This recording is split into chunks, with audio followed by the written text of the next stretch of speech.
Hello students, welcome to नन्हे कदम channel. आज हम इस वीडियो में साइंस क्लास 5 का एक और चैप्टर पढ़ने जा रहे हैं जिसका नाम है एयर एंड वाटर। तो चैप्टर शुरू करने से पहले मैं आप लोगों को एक बात बताना चाहती हूँ। आप अगर चैनल में नए हैं तो चैनल को सब्सक्राइब जरूर करें। So let's start. शुरू करते हैं हम chapter air and water. Air का मतलब आप सभी को पता है, फिर भी मैं एक बार बताना चाह रही हूँ आपको। एयर का मतलब होता है हवा और वाटर मीन्स पानी। एयर, सबसे पहले हम एयर के बारे में पढ़ेंगे, उसके बाद हम वाटर के बारे में पढ़ेंगे। तो आज हम एयर के बारे में पढ़ेंगे। पहले, air is present everywhere around us. हमारे चारों ओर हर तरफ हवा है। Living being breathe in air to survive. Survive करने के लिए सभी लिविंग बीइंग्स हवा को ब्रीथ करते हैं, सांस के रूप में लेते हैं। Plants also use air to carry out photosynthesis. Plants भी एयर का यूज करते हैं फोटोसिंथेसिस प्रोसेस करने के लिए। Let us learn more about air. अब एयर के बारे में हम थोड़ा और पढ़ते हैं। Composition of air. एयर किन किन चीजों से मिलकर बनी हुई है? Air is actually a mixture of number of gases, dust particles and water vapour. Air जो है वो एक्चुअल में एक मिश्रण है, किसका? गैसेस का, डस्ट पार्टिकल्स का एंड वाटर वेपर का। Air contain about 78% nitrogen. Air में 78% नाइट्रोजन प्रेजेंट होती है, 21% ऑक्सीजन प्रेजेंट होती है और एंड लेस देन 1% जो है अदर गैसेस आती हैं, जिनमें argon, carbon dioxide and other gases होती हैं। 1% से कम। नाइट्रोजन, अब हम नाइट्रोजन के बारे में पढ़ेंगे, जो एटमॉस्फेयर में 78% होती है। It is the most emitted gas in the atmosphere. सबसे ज्यादा जो गैस पाई जाती है एटमॉस्फेयर में वो नाइट्रोजन होती है। When plants and animals decay, जब प्लांट्स और एनिमल्स डिके हो जाते हैं, मींस सड़ गल जाते हैं और बर्न और जलते हैं, nitrogen is added to the atmosphere. जो उनमें नाइट्रोजन प्रेजेंट होता है वो एटमॉस्फेयर में ऐड हो जाता है। It is also added through volcanic eruption. जब वॉल्केनो फटते हैं तो उस दौरान भी नाइट्रोजन ऐड हो जाती है एटमॉस्फेयर में। Nitrogen keeps the process of burning under control. Nitrogen keeps the process burning under control. Nitrogen की हेल्प से ही जो बर्निंग होती है उसमें कंट्रोल आता है। ऑल लिविंग थिंग्स, सभी living things need nitrogen for their growth. सभी लिविंग थिंग्स को ग्रोथ के लिए नाइट्रोजन की जरूरत पड़ती है, but they can not use it in its natural form. पर वो उसकी नेचुरल फॉर्म में उसको यूज नहीं कर सकते हैं। देयर आर सम बैक्टीरिया, कुछ बैक्टीरिया प्रेजेंट होते हैं जो मिट्टी में होते हैं, जो नाइट्रोजन को यूजेबल फॉर्म में कन्वर्ट कर देते हैं। Animals get this nitrogen by eating plants. Animal जो है इस नाइट्रोजन को प्लांट्स को खा के प्राप्त करते हैं। अब हम ऑक्सीजन के बारे में पढ़ेंगे, जो एटमॉस्फेयर में 21% प्रेजेंट होती है। Oxygen is given to our atmosphere by plants during the process of photosynthesis. Photosynthesis process के दौरान जो प्लांट्स होते हैं, जो हमारे एटमॉस्फेयर में प्रेजेंट होते हैं, वो ऑक्सीजन देते हैं। व्हेन, जब they convert sunlight into energy, जब वो सनलाइट को एनर्जी में कन्वर्ट करते हैं, बदलते हैं। Oxygen is most important for breathing. Oxygen जो है बहुत महत्वपूर्ण गैस है, जो हमें सांस, जिसको हम सांस के रूप में लेते हैं। एंड फॉर स्टेइंग अलाइव, जिसकी वजह से हम जीवित रहते हैं। Oxygen is also essential for burning. Burning के लिए भी ऑक्सीजन बहुत महत्वपूर्ण है। दूसरा, अदर गैसेस बिसाइड नाइट्रोजन और ऑक्सीजन, नाइट्रोजन और ऑक्सीजन के अलावा एयर में और भी गैसेस प्रेजेंट होती हैं, जिनको हम अदर गैसेस में रखते हैं। आर्गन भी एक गैस है जो हमारे एटमॉस्फेयर में प्रेजेंट होती है। It is a colourless. इसमें, इस गैस में कोई कलर नहीं होता एंड ऑर्डरलेस, और कोई खुशबू या बदबू नहीं होती। Gas which is used in fluorescent lamps. इस गैस का यूज हम लैंप्स में करते हैं। जो फ्लोरेसेंट लैंप्स होते हैं उनमें हम आर्गन का यूज करते हैं। आगे कार्बन डाइऑक्साइड, इसके बारे में तो आप जानते ही हैं।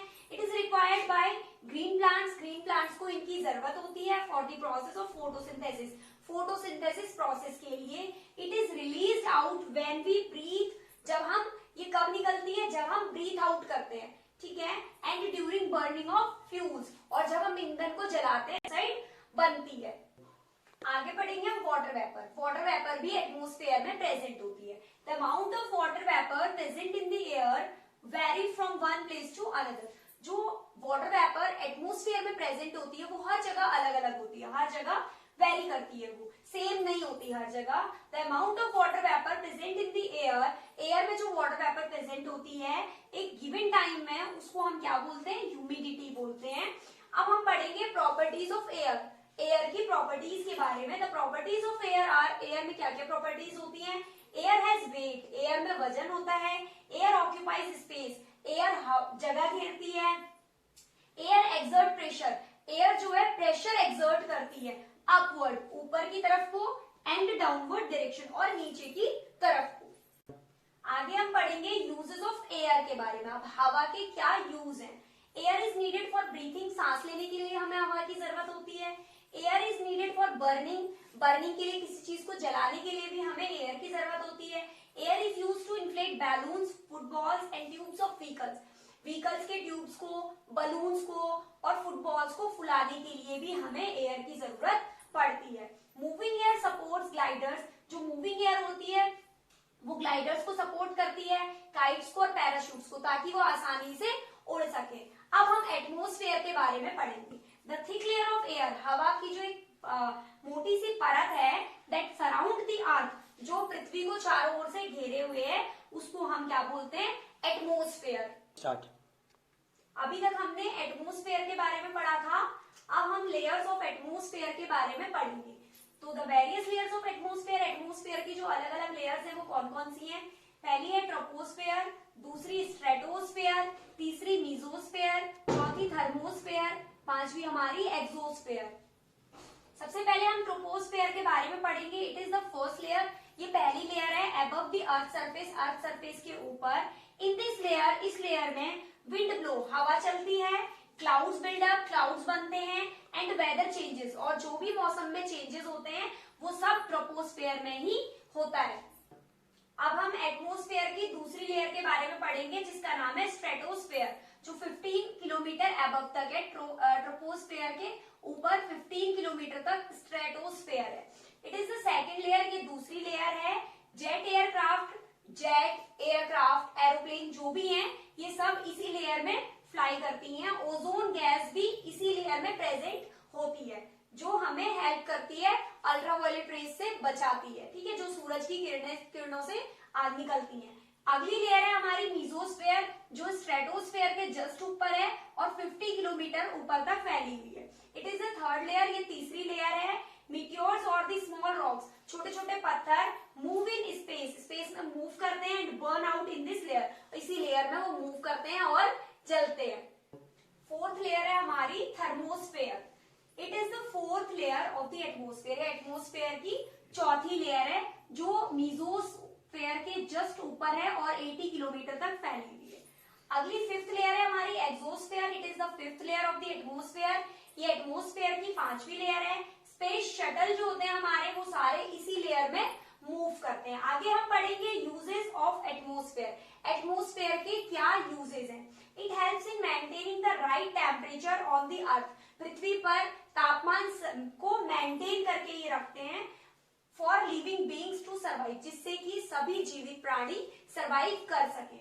आगे it protect us from harmful rays, या हमें हार्मफुल रेज से प्रोटेक्ट करते हैं, जिनका नेम है अल्ट्रावायलेट रेज, जो सूरज से निकलती हैं। इस वीडियो में हमने एयर के बारे में पढ़ा है, अब वाटर के बारे में हम नेक्स्ट आने वाली वीडियो में पढ़ेंगे। और अगर आप लोगों को ये वीडियो पसंद आएगी तो आप वीडियो को लाइक जरूर करें, कमेंट भी करें। Thank you.